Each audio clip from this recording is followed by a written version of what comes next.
else, because the traffic mix varies and the population densities varies, therefore situations would vary. But at least heuristically, we are able to, or we are trying to generate the density of devices under certain travel characteristics, right? On the screen, just to take a little load away, I've pasted some pictures for easy understanding, like basically typically VIDS, like what is it that it generally is expected to do, or what it is doing. It's kind of generating information, traffic jams, stationary vehicles, slow. Somebody is driving slow on a fast or a freeway is a potential safety hazard, where somebody can come and bump him. Actually, a drunken fellow probably is unable to drive at that speed. A drunken fellow is unable to drive in a straight line, right? So therefore, like a slow or erratic driver, suddenly a pedestrian crossing, a vehicle coming in wrong way, somebody is actually using a portion of a road which one is not supposed to use. Typically, we don't follow this in our country, but most of the advanced countries, developed countries, like the shoulder side is basically for a breakdown vehicle or emergency purpose. Actually, so nobody's supposed to use. So if somebody is going, like you can generate. There's low visibility. There is a breakdown. There is a lost cargo, or like some fallen objects. So these are the kinds of things like which VIDS captures. I'll show you a video. This is live from one of our roads. This is a little dated. We have now further improved this, but this is a vision-based incident detection system. So we have applied similar kind of system on 8 of our roads. So I'll just play a video. So for a minute or see, like we can actually see. So it's tracking every vehicle. On the right hand side, if you see, now here, like there is in a red box, this is a two-wheeler. He's driving in the wrong direction actually. Now, if you see there, of course, like basically it's a shoulder, it's clubbed in lane 4. Lane 4 two-wheeler at 11:35, 55 seconds. So he's going in wrong direction, right? Now this camera is powerful enough to capture that fellow's image, and then it can auto generate the registration plate number of that vehicle. All that you have to do is basically send it to a police station. This fellow at this time violated, and this is the evidence. Now you can give a small video clip, you can give his registration plate, analog image, digital information. Everything is possible, right? So now here, like if you can see on the screen on the right hand side, there is a blue box that is basically a stopped vehicle. Like so somebody parked too close to the carriageway, so it is able to tell that immediately without any human intervention. So therefore, this is what a VIDS it runs. Like you can see this for a fraction of a second. Now that line behind these vehicles, there is a line that is going right. Now that line actually one can use to see whether somebody is driving in straight line, or somebody is abruptly changing lanes, or somebody is drunk or whatever, right? Or somebody is rash driving. So therefore, we are trying to train the AI engine, to capture basically most of these incidents and events, right? Now this is basically a simple camera put on a pole at a 15 meter height, and then it is able to basically generate all the information. Now in the last 15-20 days itself, basically we trained a second generation VIDS, which is much more powerful actually. So here the domain that we have defined, I think somebody's microphone is on. Can I request everyone keep your microphones on mute, please? There is an echo.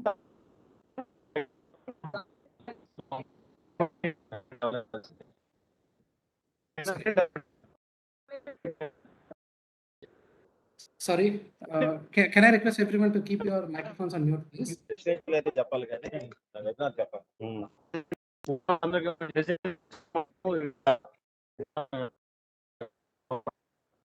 Madam, అందరికేమో మాకేమో ఉద్యోగాలు చేసుకుంటూ ఇది పెట్టి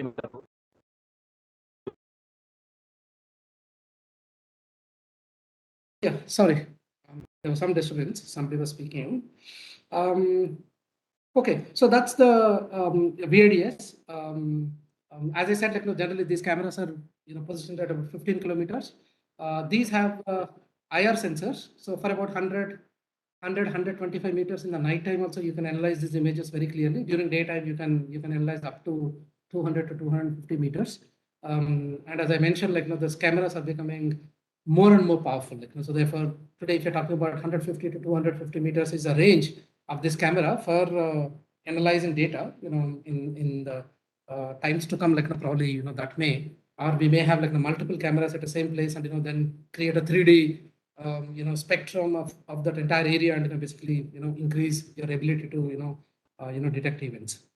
So that's on the, VIDS. The third topic I'm asked to speak is a variable message signboards. These are we would have seen this, all of us would have seen actually. Right? So we spoke about the control centers.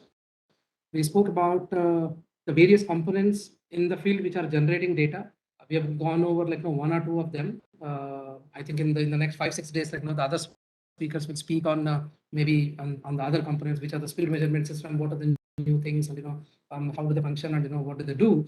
So VMS is basically, again, in the field, once the information is generated in the control center, if you want to send out information to the field, one of the means of sending it to the field is basically through VMS, right? On the VMS, you give all kinds of information. So there are some examples which I've given, one of the images shows there is a fog, so therefore please slow down, and then use blinkers or the lights, to alert people around you. There's a construction going on, please reduce your speed. There is a travel time, this is expected travel time, so therefore if you want to use a detour, please do so. So these are the various kinds of information that one can send. When it comes to VMS, in terms of size shape, there are broadly three kinds of VMS today that are available. One is basically a full gantry that you can see on the left hand side. So this provides the certain pieces of information to multiple lanes. So that's full gantry. Then you have basically an L or a T kind of a gantry, closer to junctions and all, when you want to give certain types of information, you use. So depending upon the kind of information and the amount of information, basically, one would plan, these systems. On the bottom right hand side, you will see that's again basically a small VMS. These are portable VMSs. Now these you will deploy, for example, there is a breakdown vehicle, there is an unauthorized parking, or there is an accident. You will quickly tow these variable message signboards, portable message signboards, and put a information there, and then that's how you alert, because the full gantries and the T gantries are these fixed locations, and there is no guarantee that an incident takes place very close to an incident, or you have a VMS very close to an incident actually, right? And therefore you have this portable VMSs to deploy for those kinds of emergency or worst case scenarios. Right? So these are the three kinds of VMSs. Now today, in terms of the technology, you have all kinds of color messages that are possible. All kinds of graphic images are possible. You can see on the bottom left, you're able to show arrows, crosses. You're able to show basically green, yellow, red kind of information. In the middle one also you can see information in different colors. So therefore one can define on a color theme and okay, this kind of images in this color, so that a driver accordingly depending upon the color, how much importance got to be assigned to these images, and accordingly driver basically pays that much attention. Right now, one very important thing when it comes to, I've seen I've traveled on a lot of Indian roads. Now lots of people started manufacturing these variable message signboards in India under Make in India theme, or basically, or simply borrow rights of these technologies, are the initial generation technologies, and start doing here. And then they started using these LEDs actually, right? Now very powerful LEDs to make these lights. Everything in traffic, there has to be a trade-off, right? If you put a very powerful LEDs to put these images, yes, the visibility will improve. You can see it from 200 meters, 500 meters, but do you have to see it from 500 meters or 200 meters? Or basically, if there is a junction, now you can appropriately alter the distance of this VMS from that junction if you are a village, like, so that a village related information has to be displayed rather than like increasing the visibility. Because when I was driving, this is a Noida to Greater Noida highway. I don't know how many, if anybody has traveled. Now, immediately after a VMS, you completely get blinded. The light from the variable message signboard is so huge, right? Immediately after that, like obviously, you'll get into a problem. To aggravate the problem, they use a particular color, and then suddenly you change a color. Now the intensity changes, right? Now you have a white color, like okay, it's very bright, and suddenly like you put like a red, characters, like okay, there is light, but basically it's not so intense, and suddenly like or there is a white light, and then it becomes like nothing. Then you are blinded actually, right? And now you're trying to tell like okay, you're approaching a village, and there is or you're approaching a school, or you're approaching a temple. You expect a pedestrian crossing. Now you give that information, and the information is so bright, and this is in the night time, and immediately after that, like the driver cannot see anything for the next maybe 1 second or 2 seconds, because your eye takes that much time to adjust, and in that time, like you are actually in the middle. So therefore, it's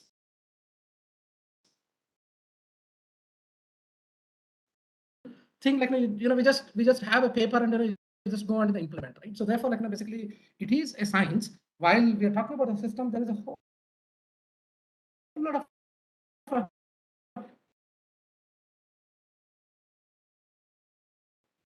systems actually. And if you want to get into these nitty-gritties, and it'll take forever for us to discuss, it's a notion. I think within this time may or may not possible, but what I'll advise is like each of you to go back if you're interested and want to like basically consider this as an area of your specialization, for future. So I would advise you to read literature, and I can supply literature, and we can continue this dialogue, because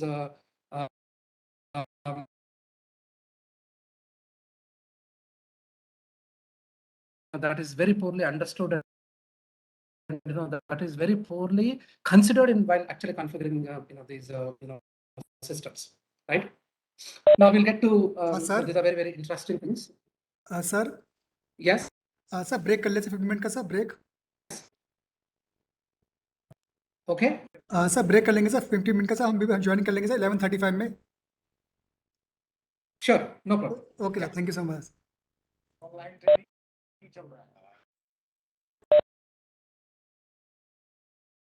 Okay, we'll start the discussion.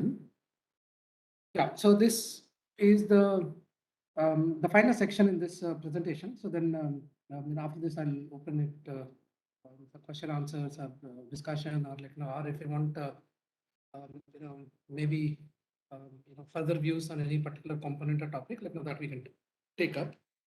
The future ITS solutions. Of course, when we're talking about future, it's a bit dicey kind of a usage here. Today, the shelf life of some of the technologies is less than a year. Therefore, if you're talking about future, not sure, like basically, what kind of future that we're talking about. But notwithstanding, we will let's discuss like basically what these technologies are. So this is a revolutionary. I just mentioned it under IDS section. Fiber sensing by Scintilla. Scintilla is a UK-based company. They created, of course, like people have been using this technology for various purposes, but Scintilla is for the first time like they developed or like kind of like adopted the known science of like basically vibration sensing of fiber. The fiber that we are talking about is optical fiber for traffic monitoring. So just to describe the way it works is basically generally along the highways, like we generally have fiber. Sometimes it is fiber is laid by a communications company. Maybe a Jio has a fiber, or maybe Airtel has a fiber, or BSNL has a fiber, or for ATMs itself, like the highway authority, or if it is a private concessionaire, would have laid, optic fiber, right? So the fiber, the primary function of the fiber, of course, is basically to send, signals or, information or data from one point to the other point. That's what it basically is doing. And the fiber has like 4 core or what core, depending upon the requirement, those many things are there. And all these cores are embedded in an NCase, now this fiber, while all the cores inside are actually used for data transfer, the surface of the fiber can actually be used to sense vibration. We have a fiber along the highway. You just go and basically take a hammer and hit the pavement or a road or any area around that fiber. Now this fiber at that place senses, okay, there is this vibration which is probably approximately 1 meter, 2 meter, 5 meter, from the fiber location, right?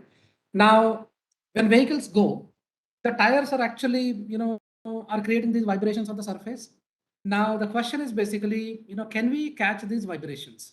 Now if the answer is yes, then you can actually track the vehicle. As the vehicle is moving, the vibrations are moving, and then so therefore you have a fiber all along the highway. Now this portion of the fiber has actually transmitted vibrations to the control center.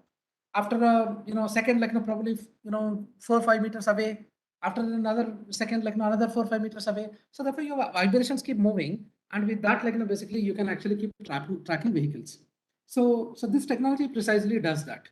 Now the box which is there in the picture on the left hand side is again the AI driven box, and it has a whole lot of software. But what it is doing is basically this fiber which is there for kilometers, it divides this fiber into sections of approximately 6 meters length. And when vibrations move from 6 meter to the other 6 meter, then actually it moves the point from the center of the 6 meters to the center of the next 6 meters. And that's how basically it is kind of the continuous fiber is working as a series of sensors installed at a spacing of 6 meters.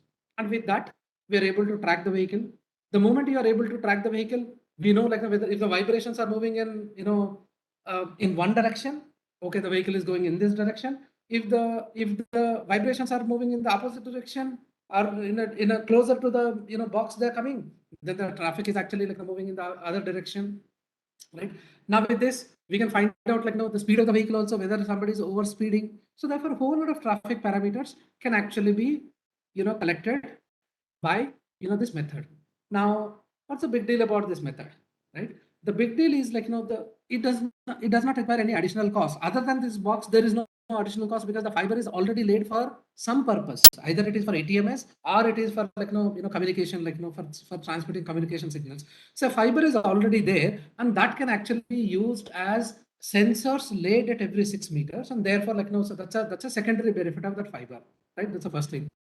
The second thing we discussed earlier, every camera, for example, if a camera, it's sending megapixels, every minute, probably we are sending 24 frames to the control center. Now each frame has megapixels of information.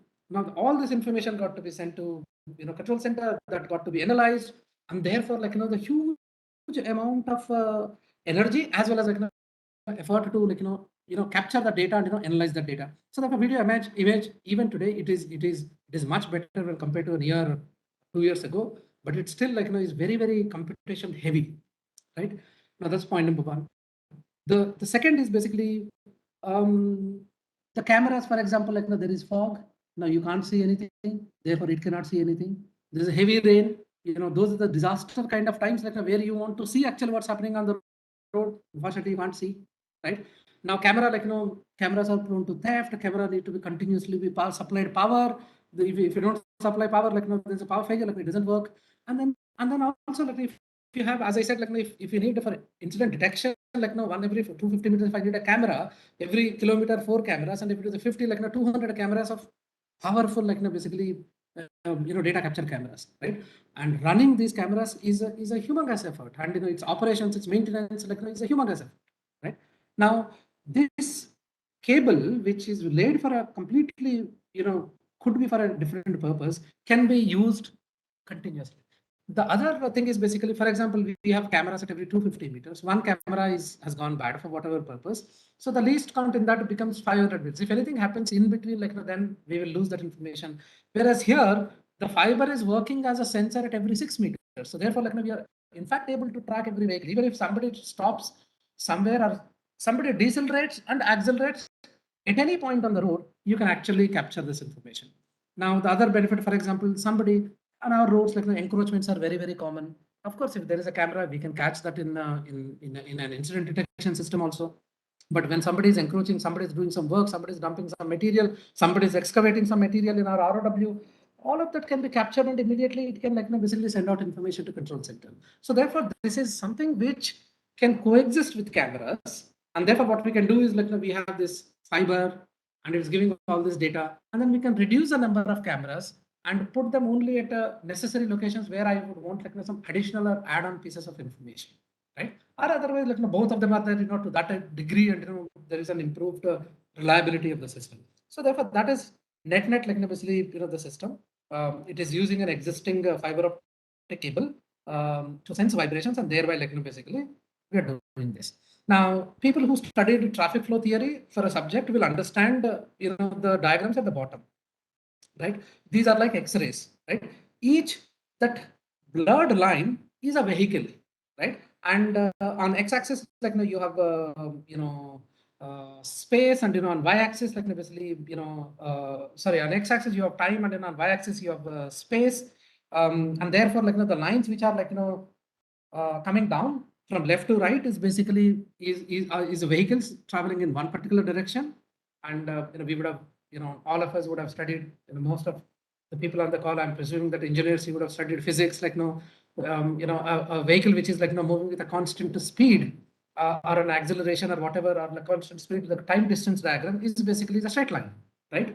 And the slope of that straight line is the speed, right? Now, if you see here on the left hand side, the vehicles, the lines which are coming down are the vehicles which are traveling in one particular direction, and the slope of each one is basically nothing but the speed of that vehicle, right?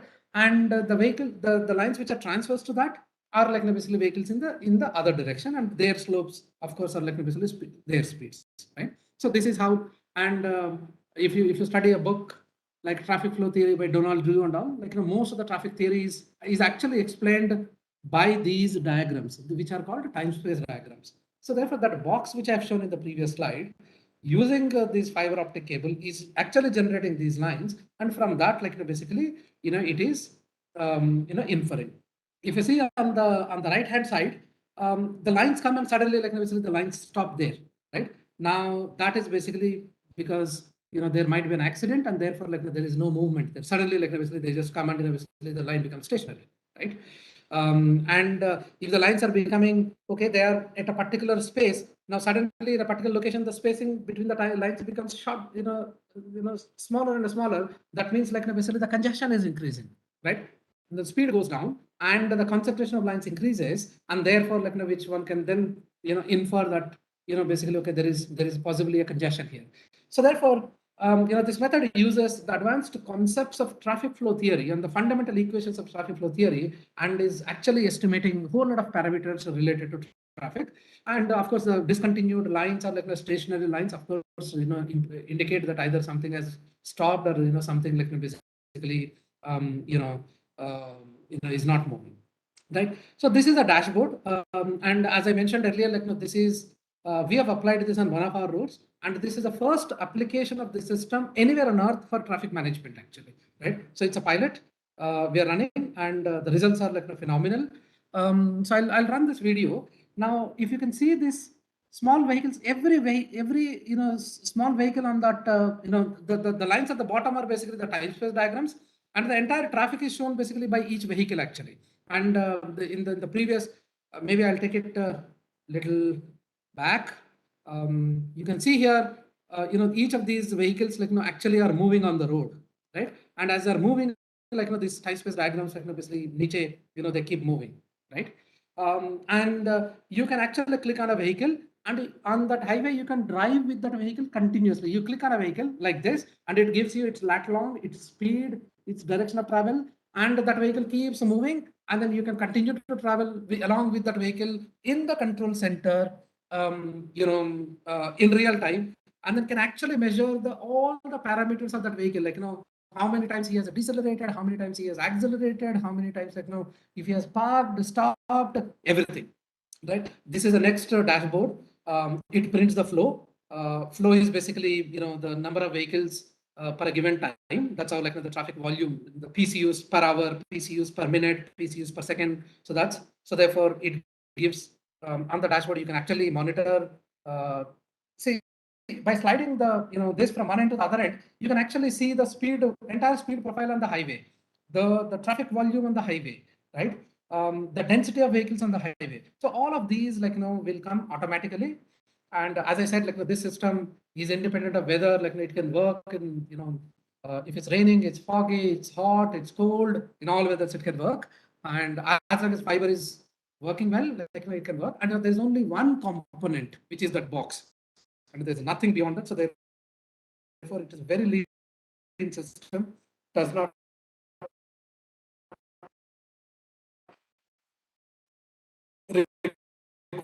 require power, does not require. So, and we have as I mentioned at the beginning, like, we presented a small paper, including all our findings to ministry, to suggest that, basically for all our ITS in future, like, this technology to become a backbone, because it can give you very reliable information. It can never, like, be as powerful as a camera, because, like, as I said, like, camera can see, actually you can make camera see what you see or what you want to see, whereas these have some limitations. For example, on a multi-lane road, somebody is going in wrong direction, then with single fiber, like, you cannot, because there's a traffic which is moving in the other direction and somebody is moving in the wrong direction. Both of them, like, create similar kind of lines under profiles, right? So therefore it's very, very difficult to detect a vehicle which is coming in the wrong direction. In that case, like, basically you need to augment this with certain other, like, maybe you put a auxiliary fiber, particularly in critical locations, or, like, put tactile markings. So there are a whole lot of ways of, like, making it work. So it's not as trivial and as simple as I'm stating, but nevertheless, it's a technology for future, and a technology, like, that probably will play a big role in ITMs, right? ATMs, right? This is the last piece. This is another method. These are intelligent road studs by Valeron. In terms of working principle, is exactly the same as the fiber, and this is, of course, like, probably a little better, maybe much better than the other one in terms of the capability to work, but extremely cumbersome and extremely difficult to operate and maintain. Now here, these red dots are, like, smart studs. Like, you can see that first smart stud. There are 7 sensors in that.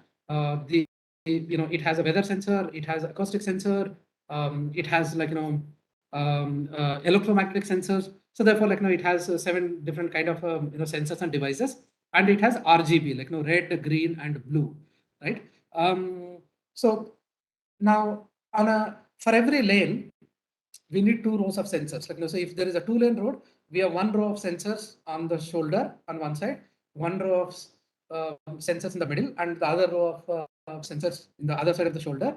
And these sensors are so-called intelligent road studs, are put at a spacing of 10 meters. So, and these do not have any wired connection. So you just put them embed them in the pavement. And it has a small solar chip, and it has a battery. And one full battery can run this road stud for about 365 days, or more than a year, actually. So therefore, you don't need any power. Like, so you just embed this, and as long as that solar power, the small chip it is generating, like, it's a perpetual, it keeps working, right? Now each of these road studs are connected to a gateway, which is shown as under number 2 item there, through IoT. These are wireless connections, and about 200 studs can be connected to one gateway, and each of these studs are actually interacting with sending information to that gateway, and receiving information from that gateway, right? Now from the gateway, the information goes to cloud. The cloud here is basically equivalent to the control center that we spoke about in the traditional ATMS. In that cloud, there is an algorithm which analyzes all the data and the information it gives back to the road stud or like basically to whoever, like wherever it has to go. It could be to route patrol vehicle, the police, or traffic monitoring authority, or emergency response team, or like to the sensor itself. Now let's come to what this sensor is doing. If a vehicle is moving, the vehicle is a metallic body actually, right? And of course, it's a moving body, right? It may not be a metal body; it has to be a moving body because it's an acoustic sensor. So as the vehicles are moving from one sensor to the other sensor, each of these studs are actually, detecting these moving objects. This is like a Doppler, like, we have a radar gun, like you point at the traffic and, it actually tracks that vehicle. And then therefore, like basically it is giving you the speed, right? It detects the moving object and it also tells you the moving object, how much distance it is from the detection unit, right? So as the object is moving away or close, because the distance with respect to time is known, and you are able to calculate time. So exactly the same mechanism in these route studs. So as the sensors move from road line to the, the vehicles move from one sensor line to the other sensor line longitudinally. So which row of or which column of these studs are actually detecting vehicles keeps changing. And with that, okay, the car which is in the first row has now moved to 4 rows. That means he has traveled to 30 meters. Of course, the car in this much time moved to 30 meters, and therefore this is the speed. And every 10 meters also, obviously you can calculate speed, and then therefore you can calculate the acceleration and deceleration, right? And that's how this is tracking. So therefore, the scintilla which we discussed last in the previous method, and these are basically incident detection by tracking of vehicle, whereas a camera is basically you're just watching it, you're not tracking the vehicle in that sense, so you're whatever in your vision range, you are analyzing those images and finding out. Here basically they're tracking the vehicle movement of the vehicle, and thereby it is finding out. So therefore these will have certain advantages, of course will have certain disadvantages. So this again is basically is a very, very powerful method of tracking vehicles and thereby managing traffic. So therefore, how many vehicles are there? Again, I'll show you in the next lecture. So for example, if you see each vehicle is represented by that line, right? Longitudinally, right? And because it's a kilometers long thing is basically is shrunk into a small image, you are seeing very noisy. But if you generally see basically you will see it's a wavy kind of a thing. The wave is like in space, how the vehicle is actually moving within that lane. Sometimes you're closer to this sensor line, sometimes you're closer to the other sensor line. So you're never maintaining a straight line, right? So therefore you will be able to, with this, again, whether the guy is basically a person is fatigued or is a rash driver, he's unnecessarily is changing lanes, is rash overtaking, or he's drunk and therefore unable to drive in a straight line, or suddenly he's increasing speed, he's stopped. So therefore, a whole lot of things can be figured out by this method also. So this is again another very innovative method. Now just coming if you go to the previous slide, now the sensors are embedded in the pavement, right? What will happen when you overlay this road? Now if you overlay on this, all the sensors will get embedded because then they will not work. So therefore you have to, the way they have done is basically there is a casing, and in that basically through a rivet, basically you fix this sensor, which is shown there as number 1. And when you have to overlay, basically you take that out, and then after overlay again you put a new casing and then you put this. So from that point of view, basically it is very, very cumbersome to install and all. But once you do that, basically it's a kind of a very reliable system and it will work. Now where people are trying to use this, so at the beginning we said transportation system and intelligent transportation system, that's basically a massive or a humongous topic. So that covers when we say intelligent transport system, it covers all the assets, including pavements and all, and vehicles also, right? The intelligent transport system does not mean we're only measuring traffic flow parameters and trying to say you take left, you take right, or you stop here and all that. But the future is we are also trying to make the vehicle super intelligent so that that itself enhances the safety. So there is a human error you eliminate, so you eliminate a human driver, you are eliminating a human intervention or human decision making actually. So we are very, very close to driverless vehicles and connected vehicles. connected vehicles means like, basically driverless vehicles are like, you don't have a driver, but, basically it's traveling.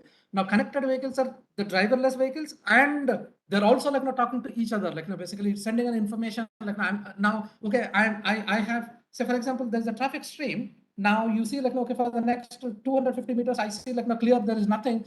I'm going to speed up now, like, from 60 kilometers to 80 miles per hour, 60 kilometers to 80 kilometers per hour. You can convey that information to the traffic behind you, and they can follow you, right? And therefore, like, the people who studied again traffic flow theory would have gone through theories called like, the car following theory, which is like, in a typical, in a human scenario, if a person ahead of you brakes, like, you then look at, you perceive, and you brake, and therefore there's a time lag.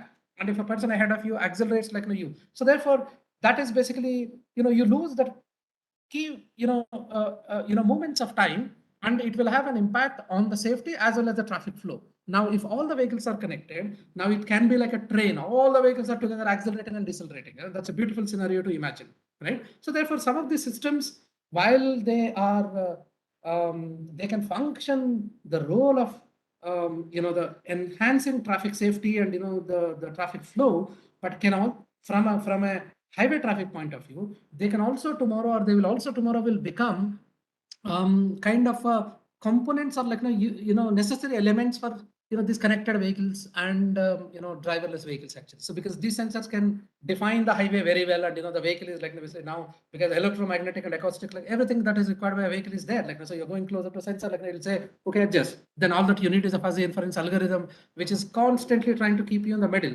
right? So therefore, this whole concept of, intelligent transportation system, it is very difficult to bind and say like, this is what is intelligent transportation system. It's growing in multiple dimensions, right?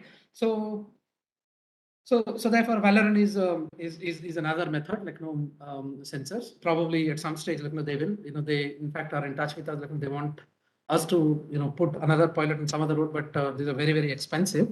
Unlike a Scintilla is like, is dead cheap. Is much cheaper than like, the traditional ATMS. Further talking about like, people are talking about like, traffic management and highway asset management through drones. Now these are drones like, which are, now you create drone stations. Every 5 kilometers you create a drone station, and a particular drone is just, flying between two, stations, and, while flying, like, it is collecting a whole lot of information related to assets and related to ROW and related to everything actually, right? GPS tracking of vehicles is a very, very useful concept. Already we use Google Maps, like, Google tells like, okay, there is red ahead, like, you will take more time, like, it will tell you like, now you take left. It's actually using dynamic traffic assignment algorithms using GPS or the location tracking. And then eventually a hybrid system, like, why should a system have like either a Scintilla or a Valorant or a drone or a GPS or a vision? Now finally a system is basically is a hybrid of like, all these, which brings the power, as I said, like, basically fiber optic, which is already there to support a traditional ATMS, can actually function the role of like, basically split sensor, like, basically sensor at every 6 meters, and, then can be used for tracking of vehicles, right? So I think that's the broader picture. And we are currently working in our research labs to expand to expand the intelligent transport system, which is primarily from, the traffic flow parameters to comprehensive asset management system. So we were working on it. We did some trial testing and, developed some pilots. Your highway patrol vehicle, which is moving, like, which we generally call an incident management vehicle. Otherwise, they do nothing. Sorry to say, we just burn kilometers and, gallons of oil. They don't see anything. But on those, highway route patrol vehicles, we are looking to deploy these cameras. And every time this vehicle is there on the road, it will tell you the signboard is, is stolen, or on signboard somebody has put his own advertisement, or somebody has put another board in front of our signboard, and therefore our signboard is not visible, a light is not functional. So therefore, a whole lot of things, right? A bridge is now suddenly started vibrating, like, so therefore there could be a problem with an expansion joint, or like, so therefore, so we are trying to expand the system from a so-called the traditional or a known traffic management system to a comprehensive asset management system, with an aim to, like, provide that end-to-end user satisfaction. As I said, like, if there is a pothole, it will lead to accidents, right? So therefore, like now you have to in an intelligent way, in real time, you should be able to figure out like there is a pothole here, right? So therefore, we're trying to expand the definition of traffic management system the way it is defined elsewhere to like basically for Indian conditions. So this is something that we are working. And then of course, like basically integrate all the wayside amenities, rest areas, dabas, petrol bunks, and that's where you keep camera and a person who's stopping at the petrol bunk will get to know child, for a 2 kilometer from here there is something why don't you relax here rather than going here and getting stuck. So therefore I think that's the way I think the future would evolve. So thank you very much. I think that's what I wanted to share. So now, whatever questions you have, we can take those questions, or if you want me to revisit any topic, any doubts or any clarifications, we can take that up. I'll switch my video for because in the interest of bandwidth, I did not. This is how I look. So over to hosts as well as basically the delegates.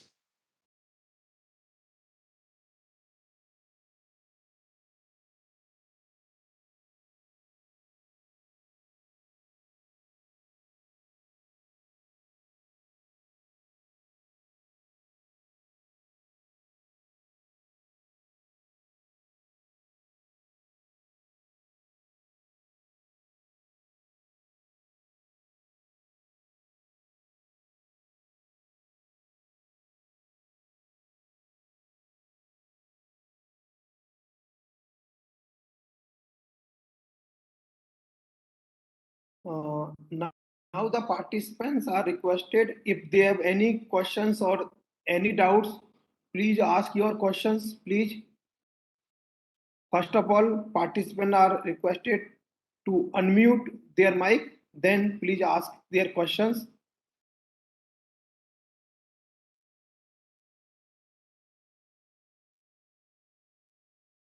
It is again requested to the participants, if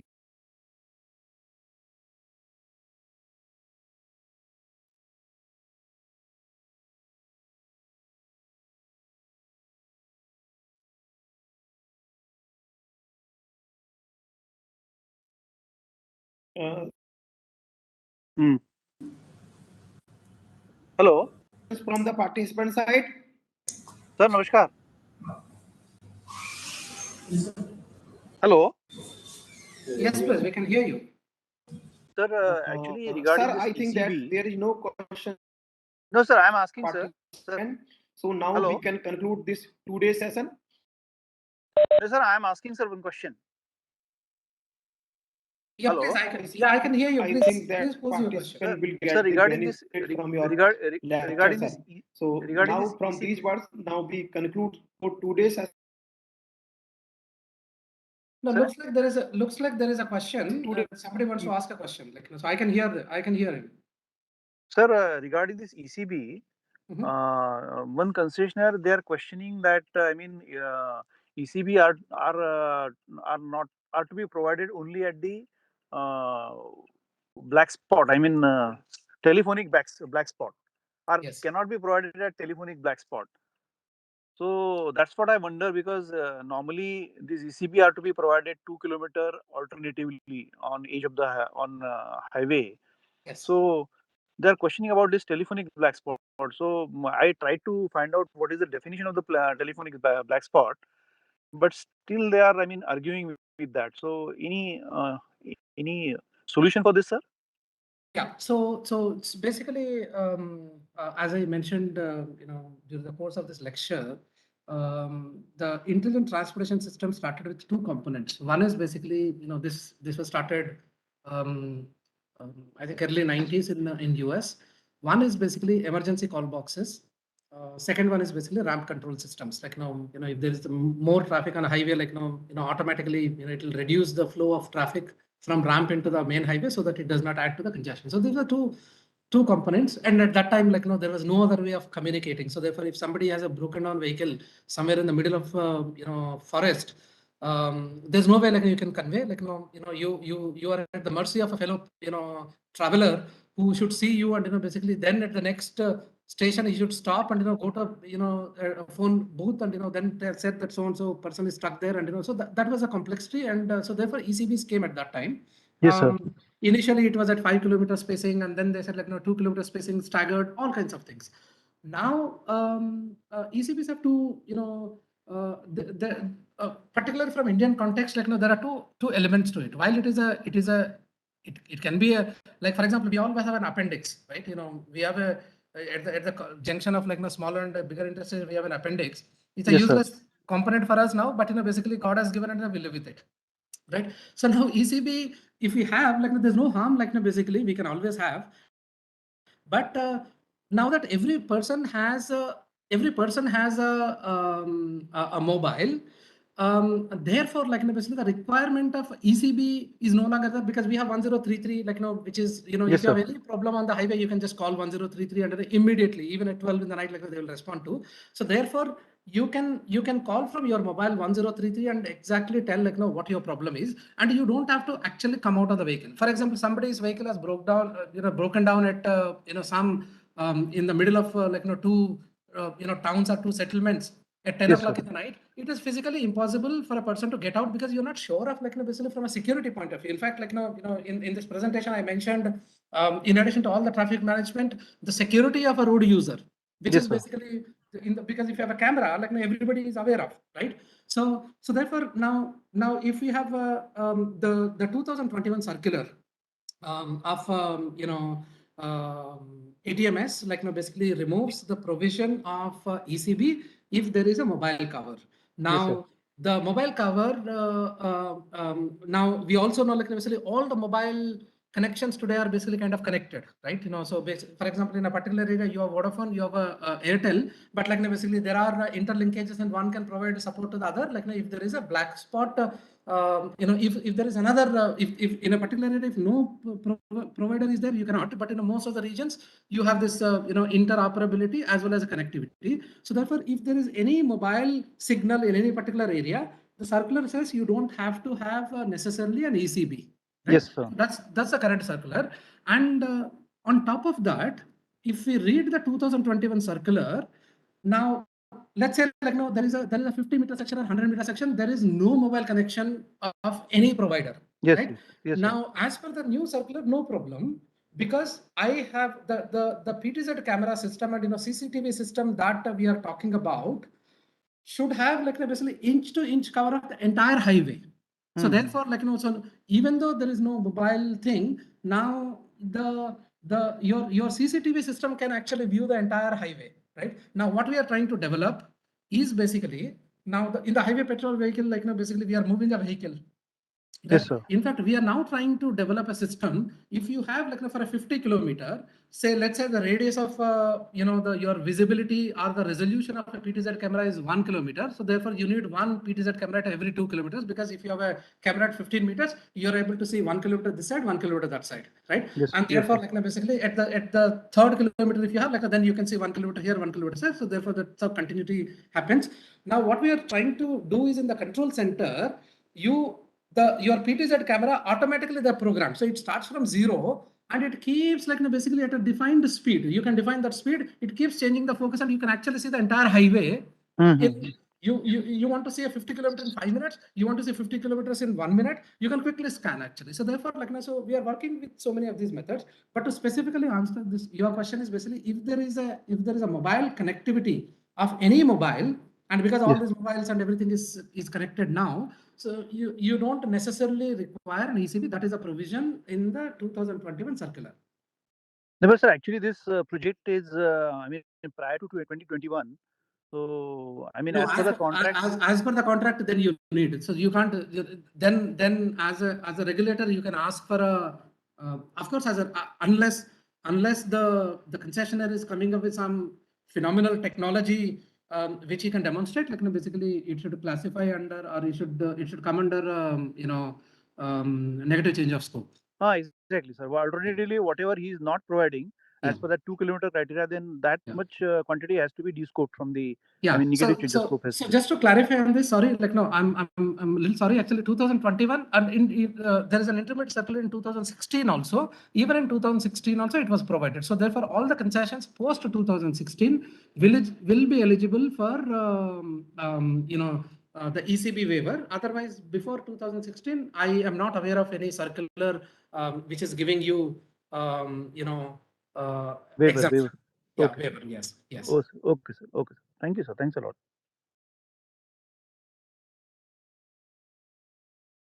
Thanks a lot, sir. Sure. Yeah, you're welcome.